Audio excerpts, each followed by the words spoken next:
अस्सलाम वालेकुम। पुराने समय की बात है। रामनगर नाम का एक गांव था। उस गांव के पास एक घना जंगल था जिसमें राजू नाम का तांत्रिक रहता था। उस तांत्रिक को अपनी तंत्र विद्या पर बहुत ज़्यादा घमंड था कि वह जिसे चाहे अपने वश में कर सकता है और जिसे चाहे मार सकता है। गांव वालों को ये बात पता चल गई कि राजू तांत्रिक अपनी विद्या तंत्र का इस्तेमाल करके गांव के युवकों को एक एक करके अपने वश में कर रहा है और कुछ समय बाद उन्हें मार देता है। एक दिन रात के समय गांव के लोगों ने एक टोली बनाई और उस तांत्रिक को मारने उसके घर की ओर चल दिए। जैसे ही वह सभी लोग उस तांत्रिक के पास पहुंचते हैं तो तांत्रिक उस समय अपनी तंत्र विद्या में लीन होता है और तभी गांव के लोग उससे मिलकर उसकी कुर्सी से बांध देते हैं और आग लगा देते हैं।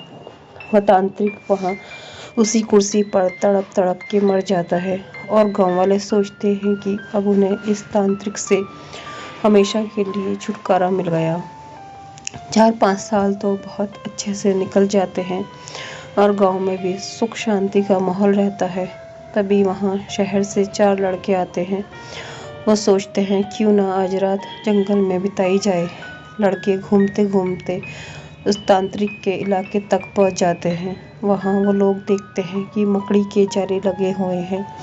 गीदड़ वहाँ भैंस के मांस को खा रहे हैं। उनमें से एक लड़के का पैर उस कुर्सी से टकराता है और वह देखता है कि ये कुर्सी में कुछ अजीब है।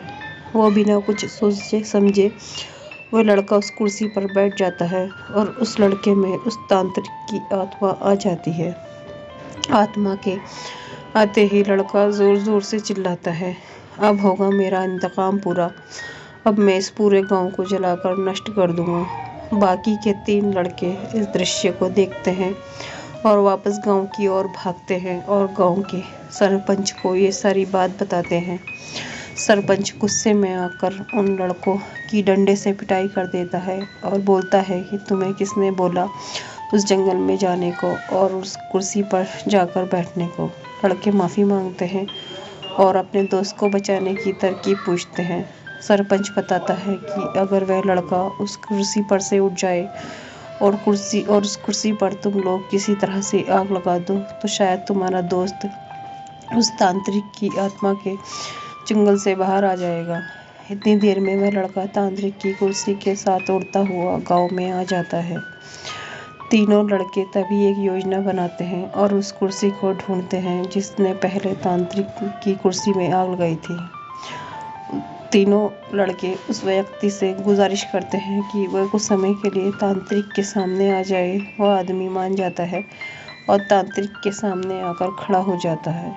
जैसे ही तांत्रिक की आत्मा उस आदमी को देखती है वो कुर्सी से उतर जाता है और मौका मिलते ही तीनों लड़के उसकी कुर्सी पर मिट्टी का तेल डालते हैं और आग लगा देते हैं, जिससे उनके दोस्त की जान बच जाती है और गांव के लोगों को भी उस तांत्रिक की आत्मा से हमेशा हमेशा के लिए छुटकारा मिल जाता है।